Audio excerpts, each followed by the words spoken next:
Hi and welcome to our YouTube channel. I'm Johnston and today we have a special guest with us.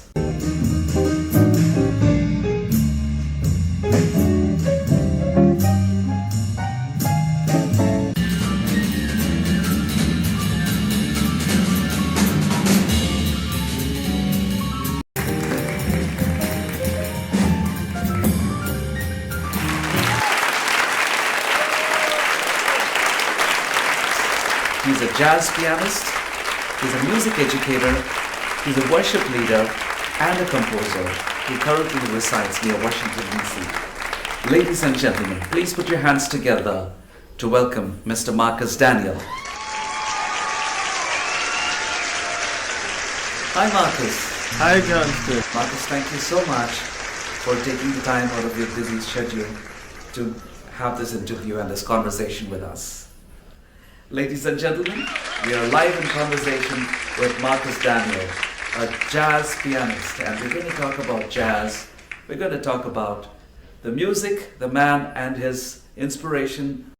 Could you tell us your story as a child? What inspired you? How did this all get started? So please take us back in time and give us a glimpse of your earliest recollections of being introduced to the piano, and how did you latch on to say, this is what I would like to do? My father was a pianist, and as a child I used to watch him play and wish I could play like that.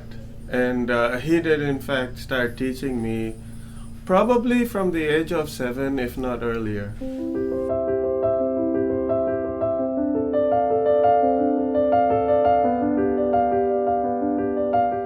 I was classically trained, and by the age of 16, I had done one of those UK board exams of grade 8, and I also played by ear. I started playing by ear when I was probably almost as soon as I started playing the piano, but probably around when I was 10 years old I started playing in church. For a few songs, once in a while, I started that way.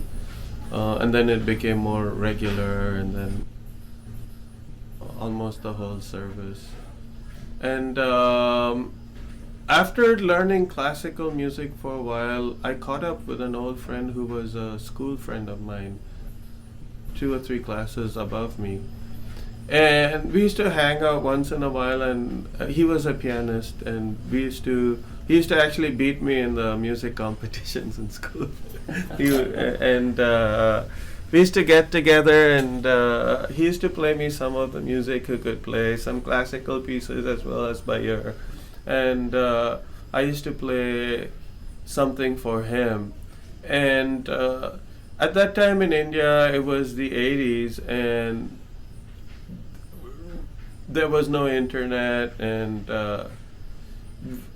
we really didn't know what jazz was, but he happened to know what jazz was because he had a teacher named Dizzy Saldana who taught very few, but in his prime he was India's best jazz pianist. And he didn't actually teach Samuel jazz, he actually was teaching him how to play by ear and some beginner pop. But Samuel knew of this concept of jazz, and he would talk to me about jazz, and I would be curious and want to know what is this thing called jazz.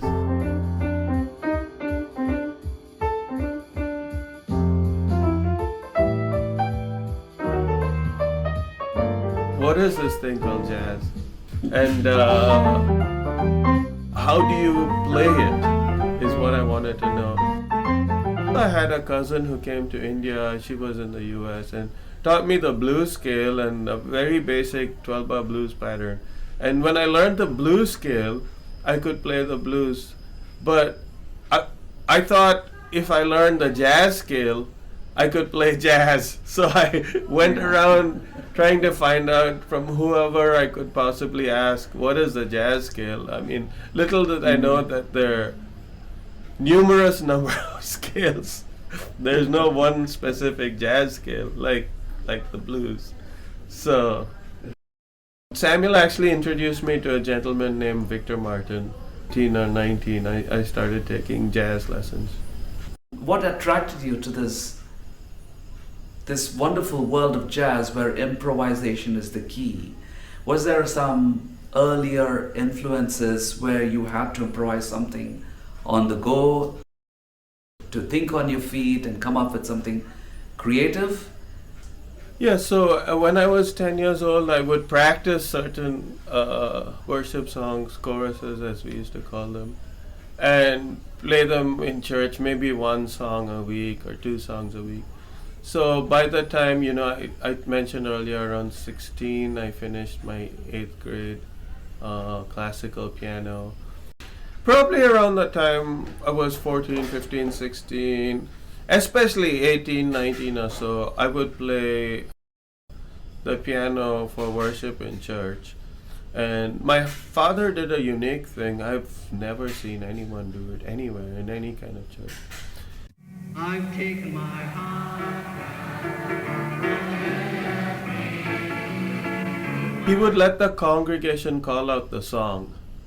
And we used to have song books, and they would call out a number. So someone would shout number 8, number 32, number 14, number 37. And whoever gets heard, or whoever is the loudest, we decide to do their song.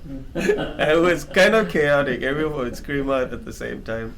And some would not wait to finish the sentence. Now we're going to give you your choice. Like, they'll call out their song. And so I would have to be able to play that song.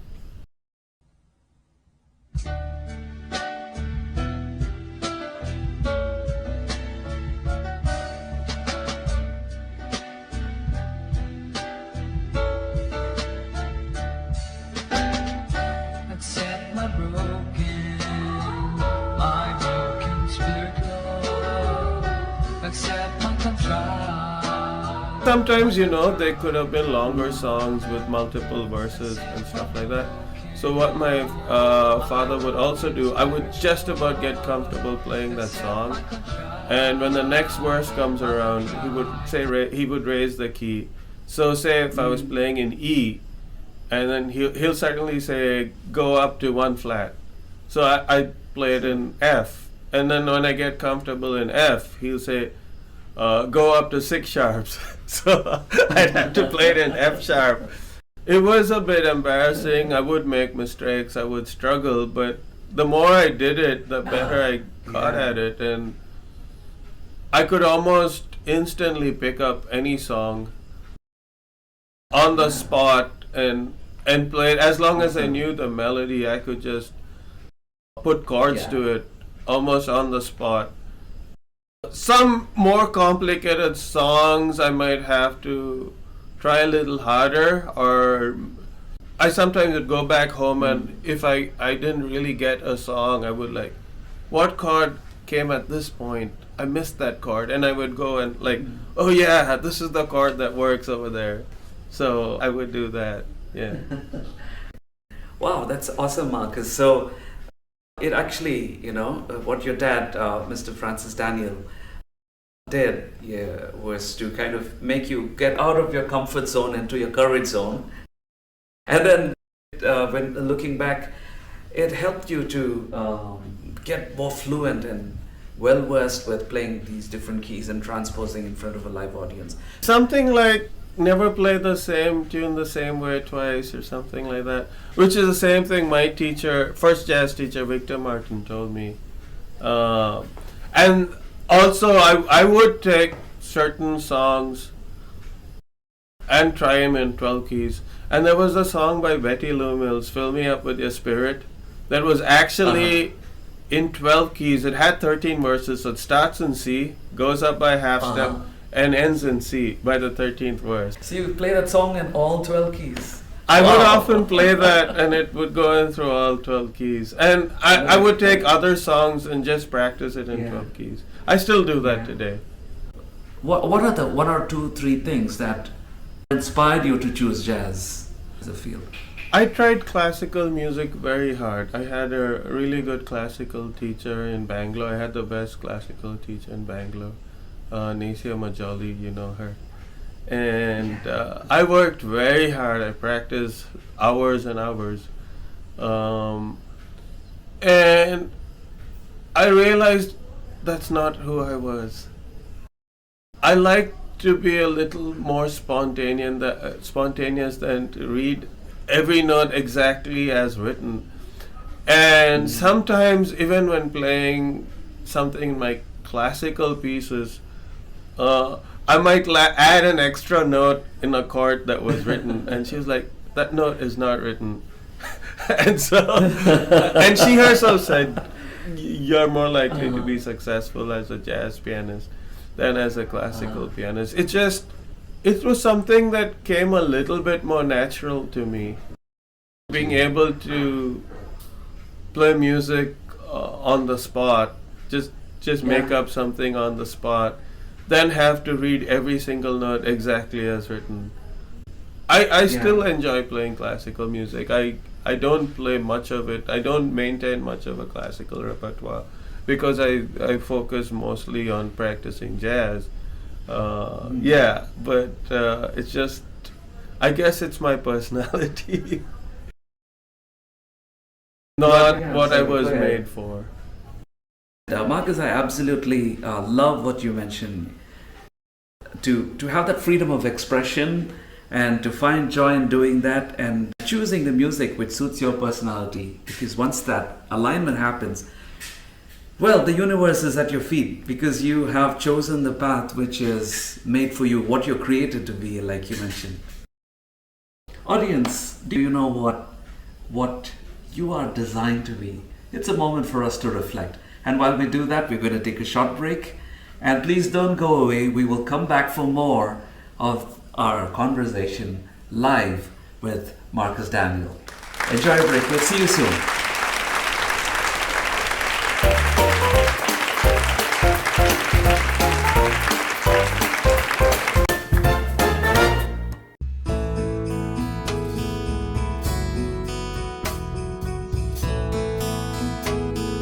Unwrap the magic of the holiday season with Johnston Richard's Christmas album. If you are looking forward to something new besides traditional carols, spice up the holiday season with Christmas Like No Other.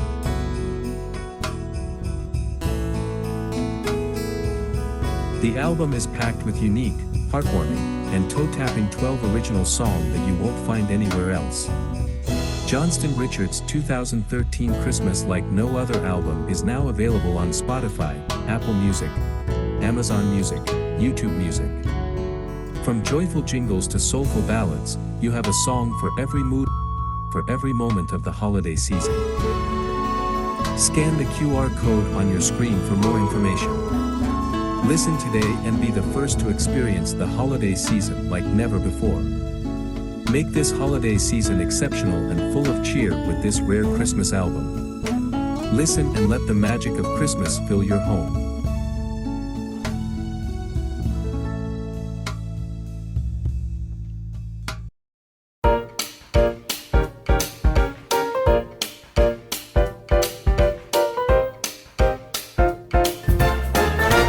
Hi, welcome back everyone. We are continuing our conversation with Marcus Daniel. Live in conversation with Marcus Daniel. Welcome back everyone.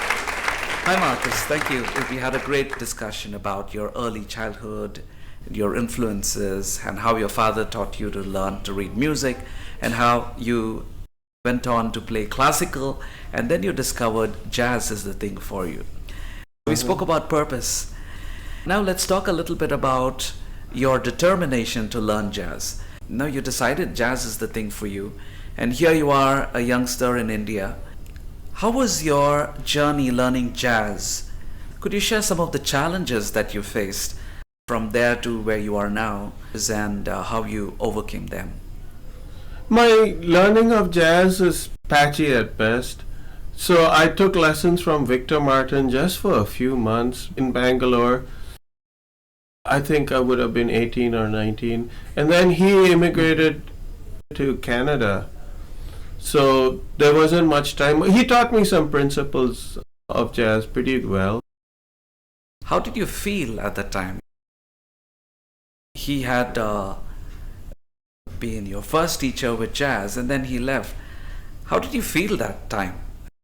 I I can't remember much. It was a long time ago, but I don't think I felt it was that great a loss because he taught me the principles very well. He taught me the emphasis of scales and arpeggios and playing in all 12 keys and playing differently every time. So, Yeah. So we'll talk about Marcus, the music educator, and how important it is to have these principles laid out, spelled out very clearly to students, lest they learn and practice something incorrectly and then it would be too late to unlearn. So you were very thankful that he laid those rudiments or the fundamentals of jazz. You were yes, grateful absolutely. for that. Right. Yes. And then you moved to US for your bachelor's in music.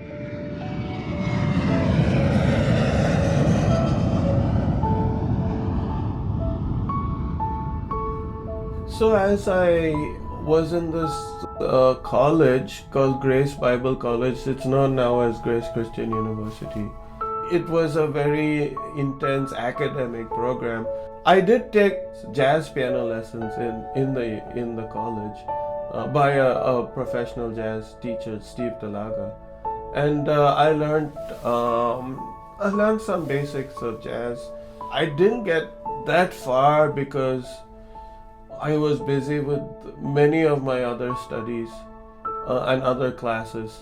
So I probably didn't learn as much as I could have or would have liked to, but I learned a little bit, a few standards and a few basics that took me some distance. And also was busy playing for a group of singers called Grace Singers. We even toured the US on a bus.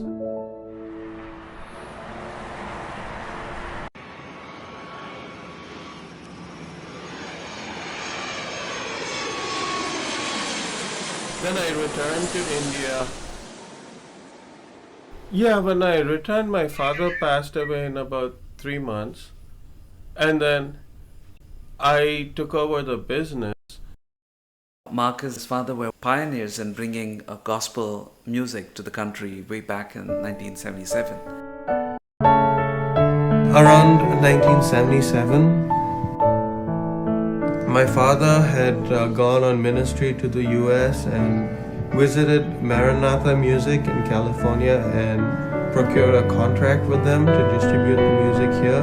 We started with blank cassettes which we would record, mainly doing cassettes, 27 years. Developed over the years. We even added DVDs to our catalog.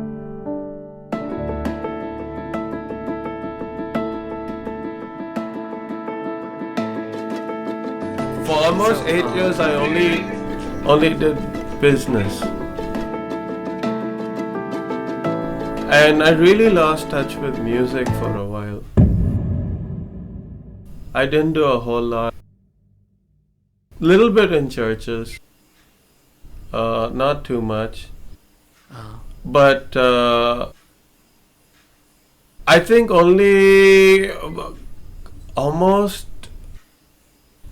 8 years later or so, I started picking up music again. The number one hurdle, this wonderful teacher immigrated to Canada, and then you came home. Your dad passed away in 3 months after you returned home to India, and then you had to shoulder the business. How did the music revive in your mind and in your heart? What was the lucky break that put you back on the track? If you could call it a lucky break. I think around that time you introduced me to this girl, Ananya, who wanted to write songs.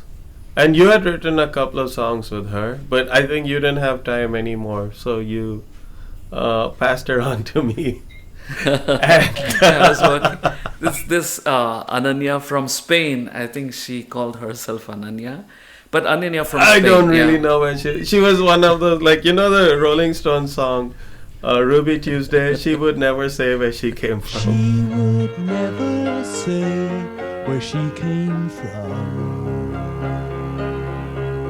I think she was from Spain. Yes, it don't matter if it's Hope she's listening to this, watching this interview. Right. So, So anyway, tell us, we- so she came. She wanted to write songs together, and you had recommended me, so we ended up writing about 18 songs together, which was quite a lot.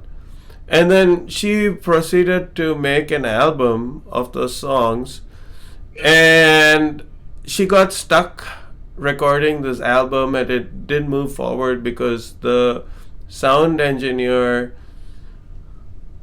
would not show up to the studio when they had to record, so it just would not move forward.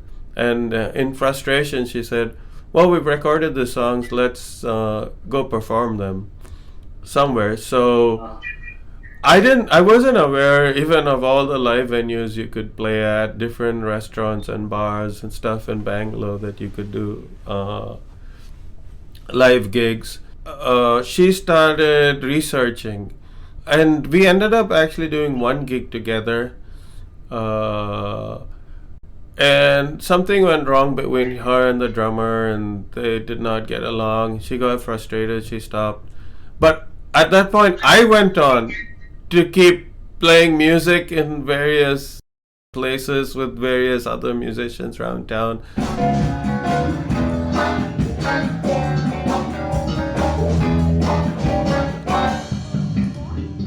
She came to India to be more enlightened, but all she ever does is complain. We think we found another guy for a contact, but it doesn't mean anything. Oh, we're searching,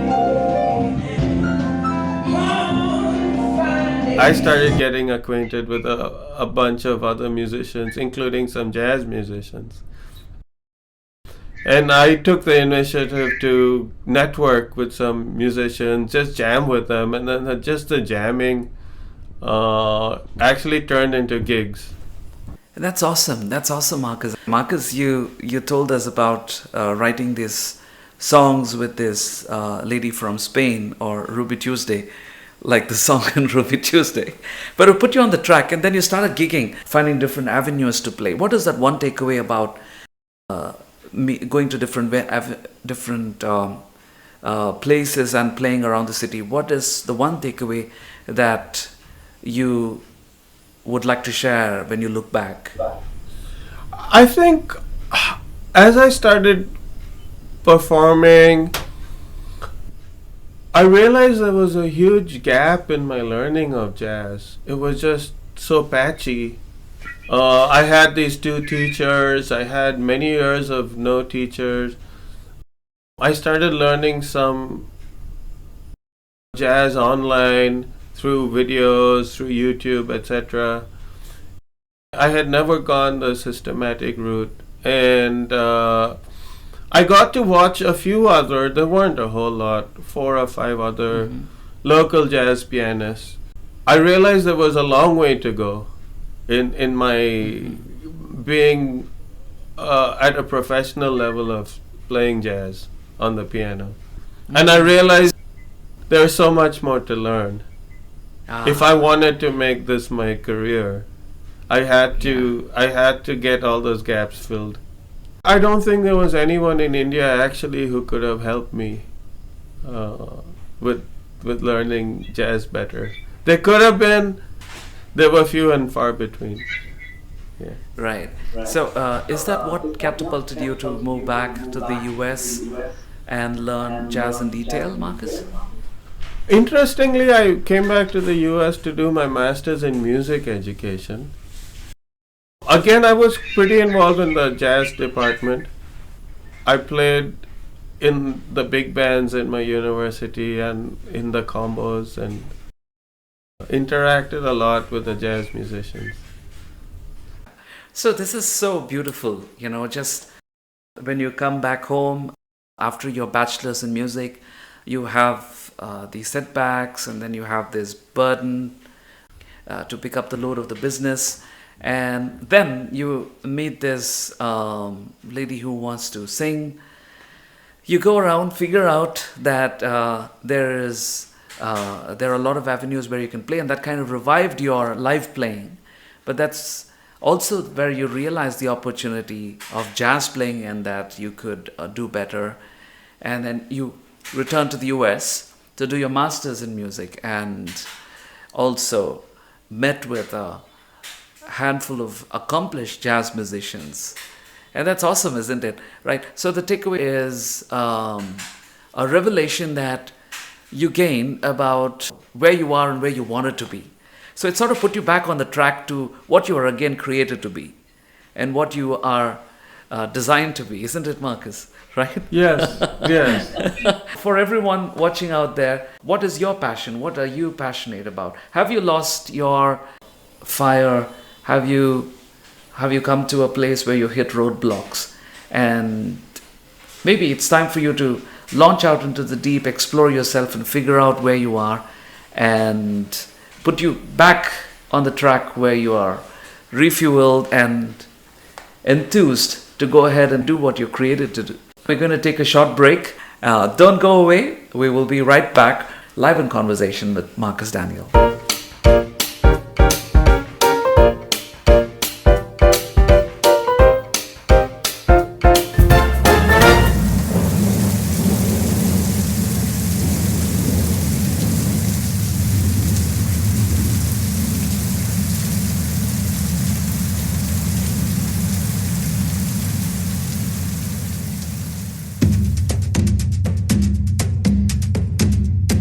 The Naga Hills was inaccessible and unknown to the rest of the world until the latter half of the 19th century.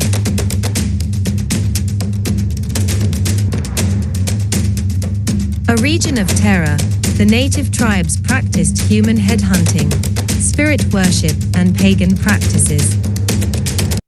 Early American Baptist missionaries tried to intervene with the gospel to stop human headhunting, but bloodshed and barbaric human headhunting continued. Out of nowhere, a young orphan boy grew up into a mighty pillar of strength for his people. As a boy, he survived hardships, loneliness, hunger, and pain. He overcame trials and grew up to become a beacon of hope for his people. He was a missionary, a pastor, a father, and a pioneer to the Lothar people of Nagaland. Here is a compelling book from Johnston, Richard. As honest as the day is long, captures the tumultuous and adventurous life of Reverend Pandio and how the light of the gospel entered Lothar country. Available in Amazon online bookstores worldwide. Amazon.in, Amazon.uk, Amazon.us, and at notionpress.com. The proceeds will fund missionary work in memory of late Reverend Pandio. Hurry! Get your copy now.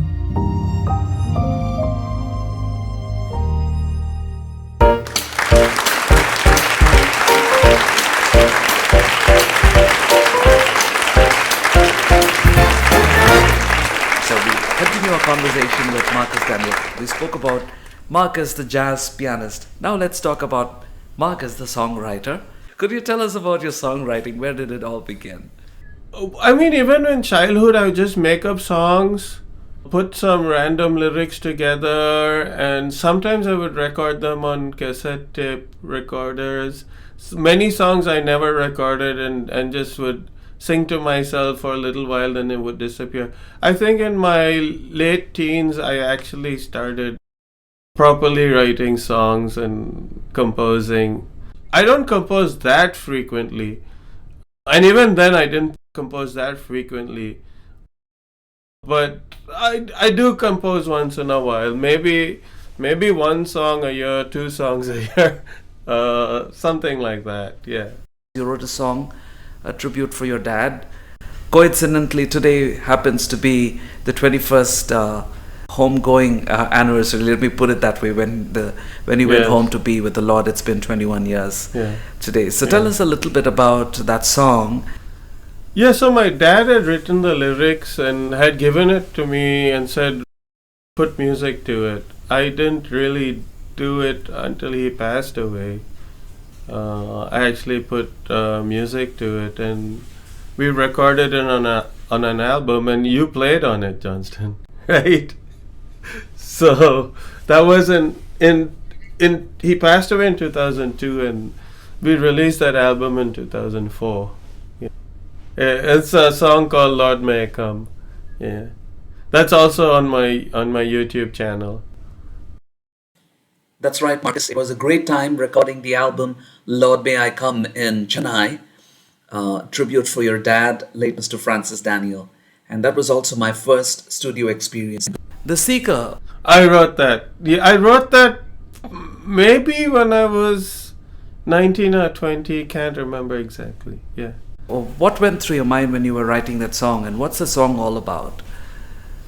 I was playing with a couple of musicians, and I was like wondering if I could somehow recreate the emotions that a seeker may be going through. Someone who's trying to find something but not sure what he really wants. So, yeah.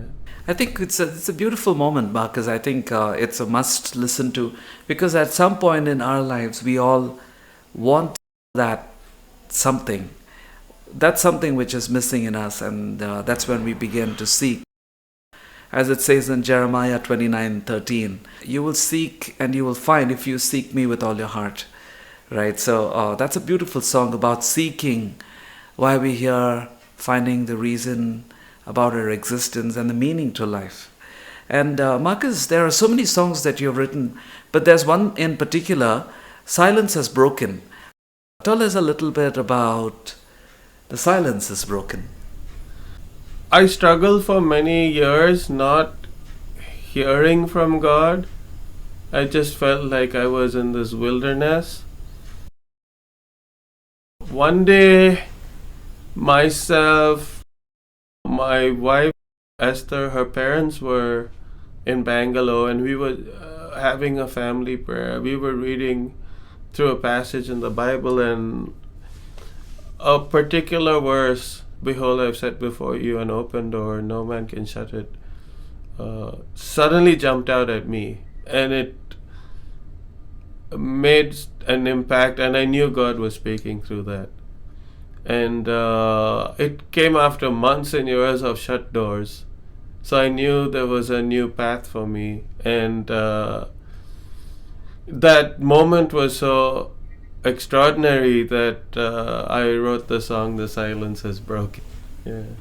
And thank you for sharing that, Marcus, and for sharing the story about these songs. So it looks like you write songs based on your experience and what you go through. What you shared right now just touched my heart right now, just this evening. I have been facing these closed doors of late, and I was wondering what's happening. There's are the heavens silent, or what you say, the appalling silence of the heavens. And we think sometimes the phone is dead or there's no connection. But then the still small voice speaks to you and says that the doors that are open, no man can shut. The doors that are opened by the Almighty. I'm not sure how many of you from our audience who might be going through that same phase, but there is that still small voice which breaks the silence, and there's this ray of hope that comes into your heart to tell you that there is a meaning in our existence and that we are not forgotten. So, where do you draw the inspiration from? And how do you write songs, Marcus? Do you pen the lyrics first and then, some musicians do that, they write the lyrics. And then for me, the lyrics and the music, they come together. How do you birth these songs, Marcus? Usually, some sort of lyrics come to me, and these lyrics come in a particular rhythm.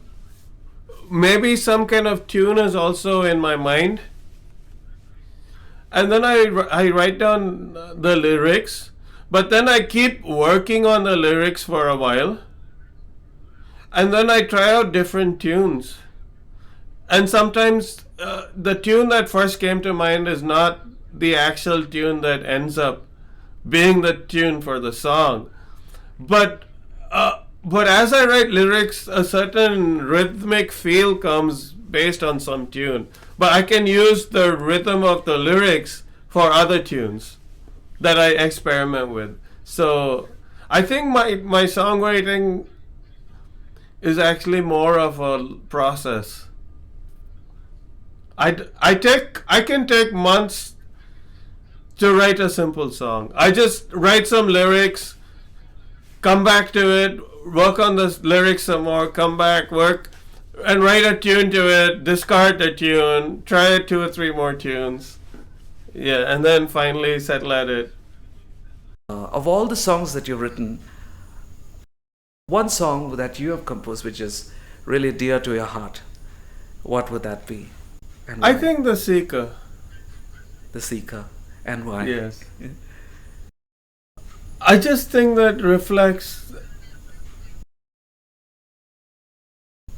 man's search for God and man finding God in the end. A human being finding God, and the kind of journey they go through. Yes. That's true, Marcus. I think that's the ultimate find. You know, some people might say finding yourself, but then they're actually finding the one that created them, finding their true identity, their worth. It's very hard to find qualified music teachers like yourself and who don't settle for less, who want to keep improving and improvising and learning more. It really pains my heart when I see some substandard teaching going on in various schools around the city of Bangalore. What does it take for a person to be a good music educator? I think every student is different. When you approach a student with something that worked for another student, that's Yes. where you put them in a difficult spot.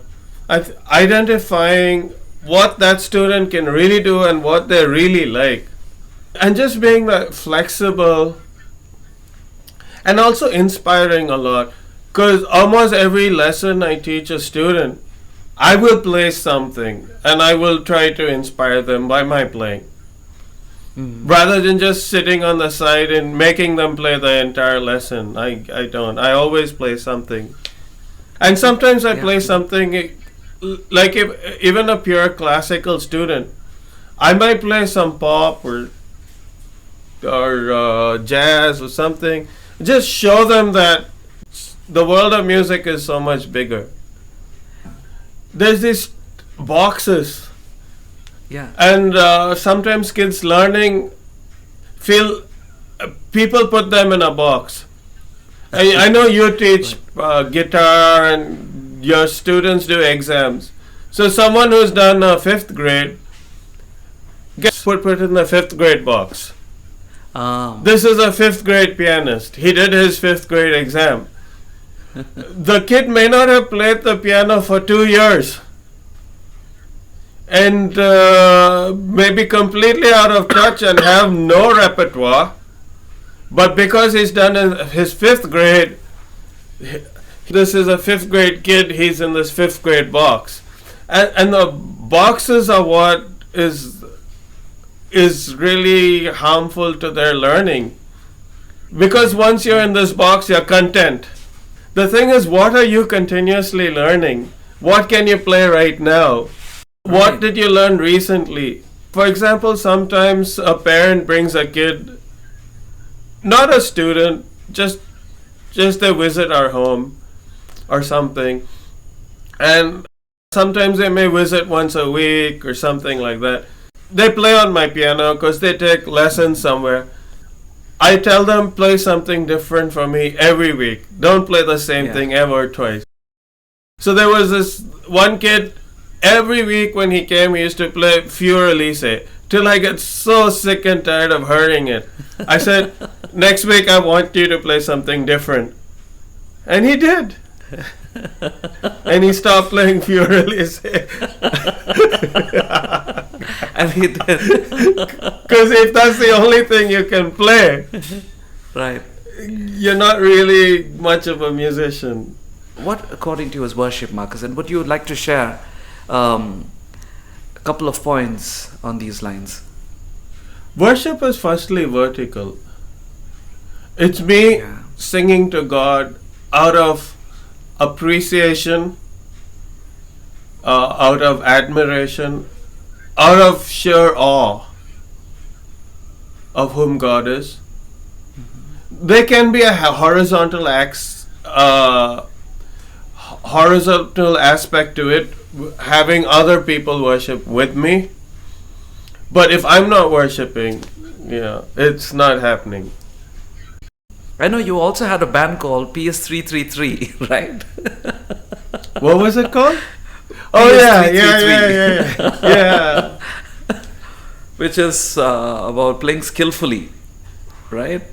PS Psalm 33:3. There's this dichotomy between performance and playing skillfully versus making a joyful noise with all your heart. You know, what happens if you stress too much on performance and squeeze the joy out of worshipping? When we are worshiping God, we need to play with enthusiasm, because our worship is enthusiastic and with energy and excitement. And if you're just like, God is great, God is great, God, you are great. It's one thing if God, you are great, you're awesome, you're amazing. I think that's how we have to worship God. I don't like this, Sleepy. the music is so synthetic and so boring. You go, God is great.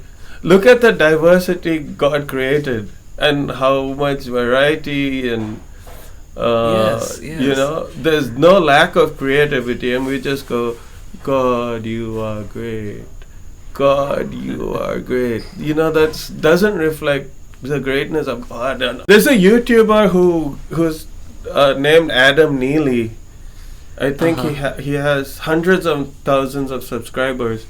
He does have some bit of a church background, and he kind of explains in one of his videos,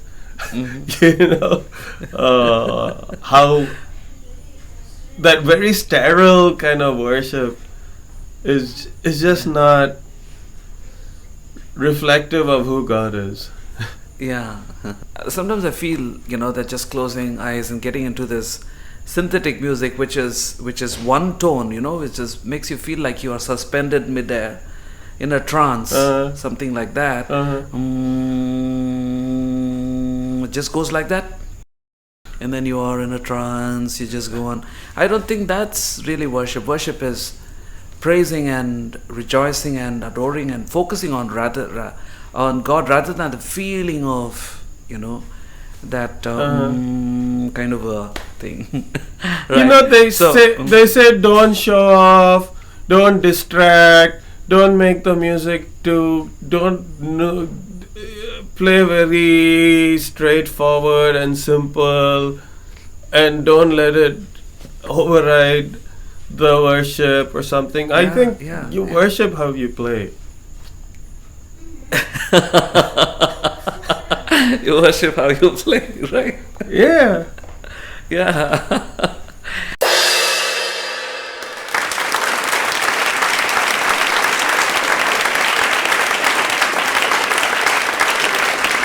So Marcus, I think it's now time for a few rapid fire questions.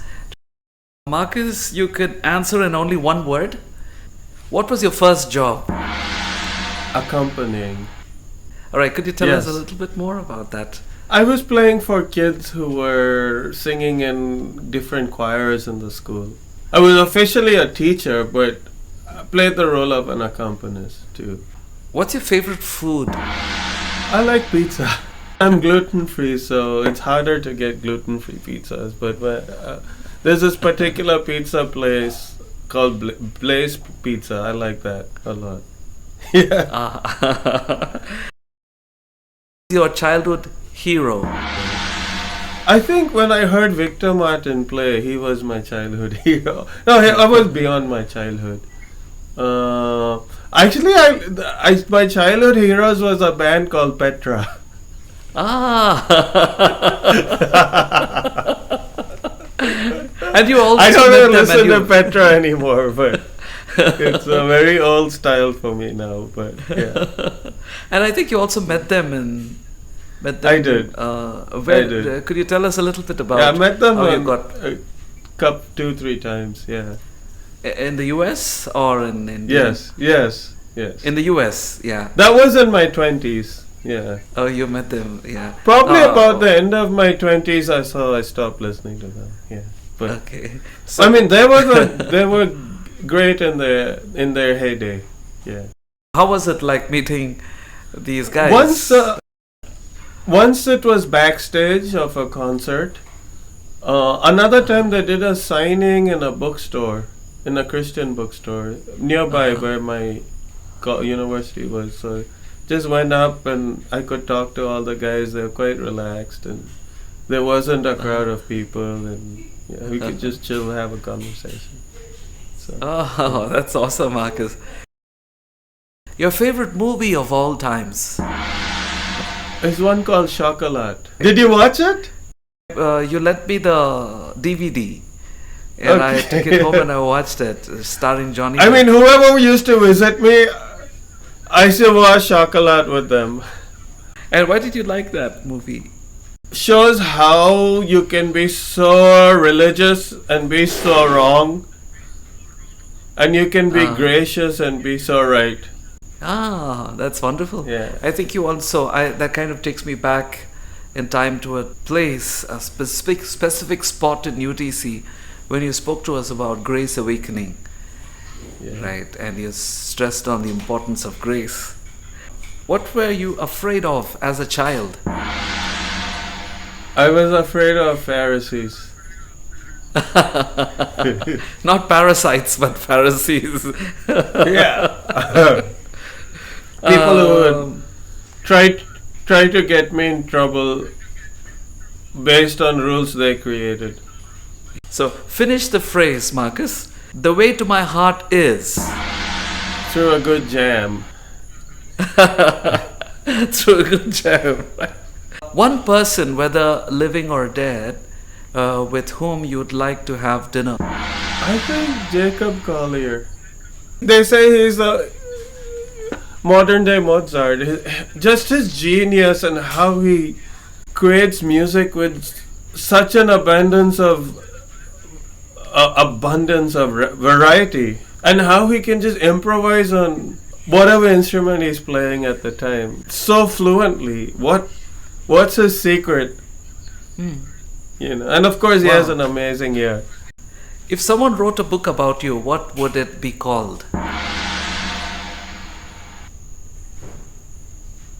What is this thing called jazz? What is this thing called jazz? Okay. If there's one thing you'd like to change about yourself, what would that be? I wish I was a better singer. What thing keeps you going on hard days? I just think hope in God and His promises. Awesome. And that brings me to the next question. What's the biggest leap of faith that you've taken? My biggest leap of faith is returning to the US in 2017 In 2017. to study some more music at a time in my life where I should just have settled into a permanent career. Wow. Thank you, Marcus. Are you a coffee person or a tea person? A tea person. A night owl or a morning bird? A night owl. I force myself to be a morning bird because I actually started a job last year in September playing piano for ballet classes. And I have to be there by 9 a.m. So I play very groggily Yeah. for at least the first half hour.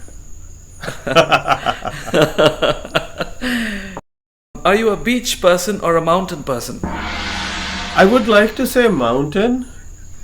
Though in the last few years I've actually gone to the beach a lot more than the mountain. But I actually like the mountain better. Thank you, Yeah. Marcus. So, just to close the interview, what is the best compliment that you've ever received? I think the principal of a school I worked in way back just said that I had magic fingers. Yeah. Wow. And one achievement that you're very proud of, Marcus, looking back, really proud of one achievement that you'd like to talk about. I'm just proud that even at this age, I'm 49 now, I'm still improving in music. And I'm still playing music. A lot of my fellow musicians Yeah. who I played with in bands in my teens and my 20s, many who I studied together, have gotten busy in life Yeah. and not been able to have the time for music. I'm grateful that I'm still making music and I'm still growing as a musician. So I think that for me that's the greatest achievement, is that I'm still playing. Hi, Marcus. How are you doing today? In order to make your interview more memorable and your birthday extra special, you're now going to watch a set of video clips sent by your family and your loved ones, friends, and well-wishers.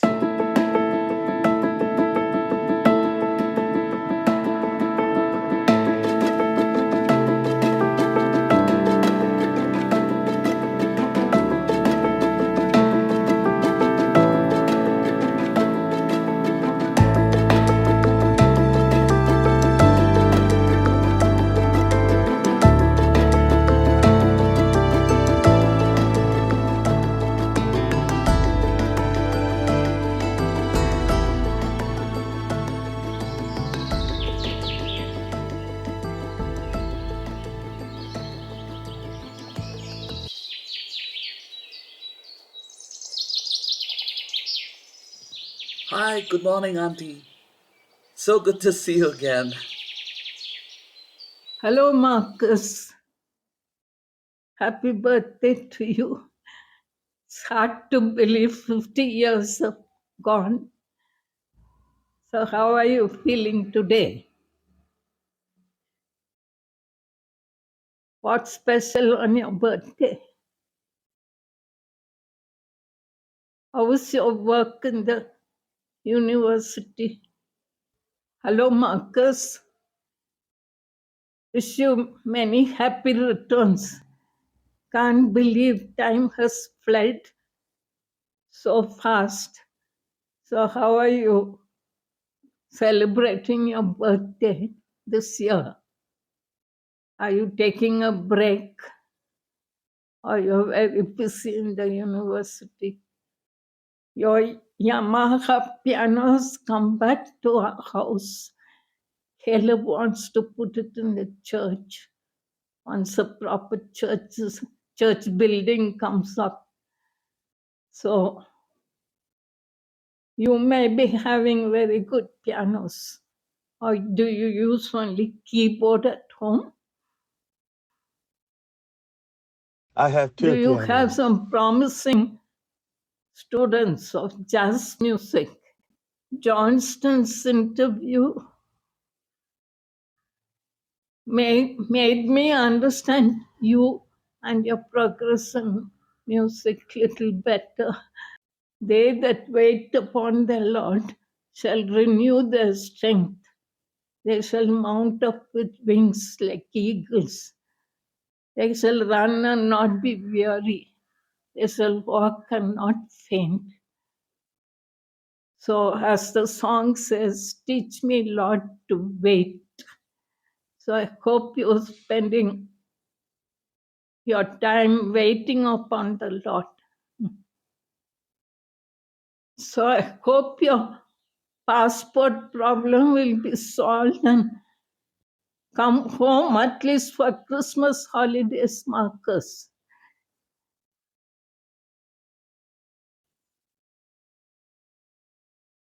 Come home for Christmas, Marcus. We're all missing you.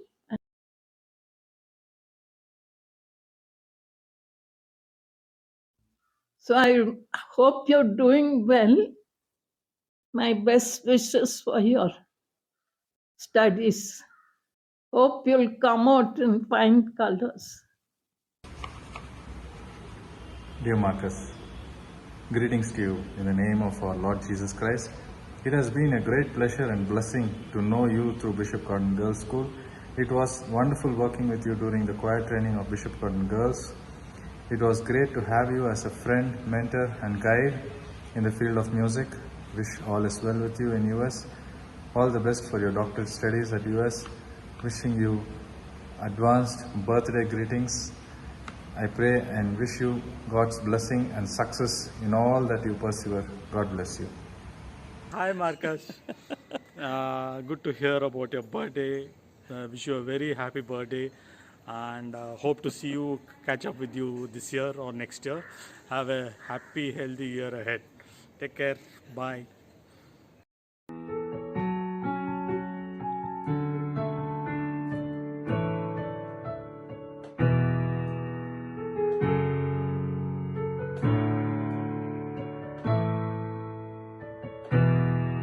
Happy birthday, sir. I wish you a happy year ahead and thank you very much for teaching me.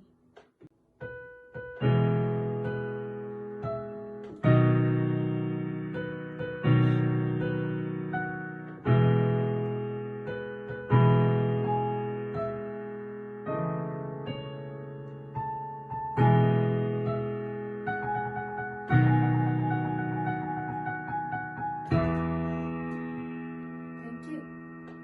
Hi, Marcus. I'm sure you like these videos, and I'm sure these videos made your day.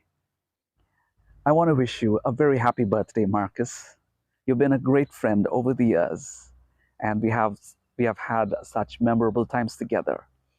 We had such amazing memories together, recording the album Lord May I Come in 2004, recording No Strings Attached in 2009, and recording Christmas Like No Other in 2013. Looking for more collaborations and more albums with you, Marcus. I wish you a long life and a great year ahead. May all your dreams come true, and may you go from strength to strength. Have a wonderful birthday ahead. Happy birthday once again. So on that note, Yes. a big thank you to you, Marcus. This has been a long dream to interview a musician who has inspired me and who has been my mentor. And today I got that opportunity to do just that. And I'm so honored to have you, Marcus, as a friend, as a mentor, and also to get this chance to interview you. So a big thank you from me for your time and for making this video with me. A big thank you to you, Marcus. I hope you enjoyed this just as much as I did. So thank you very much. Johnston. Yes, Any closing words? I any absolutely thoughts? enjoyed it. Thank you, Marcus. So everyone, Sure. Marcus Daniel, please don't forget to go and tune in to Jazz Marcus, and please go ahead, figure out what you're created to be, and do a great job in the world with that mission, and I'm sure you will go flying colors. So thank you for tuning in. Please do subscribe to our channel, and hope you enjoyed this interview. So let's close. Give big round of applause to Marcus. Marcus, once again, thank you so much. Thank you. And please don't forget to share your comments in the comment section below. Everybody, thank you once again. Thank you, Marcus. Have a great Thank rest you. of the day. See you in another video. Thank you. And thank All you, right. Marcus. Sure. Okay. Yeah.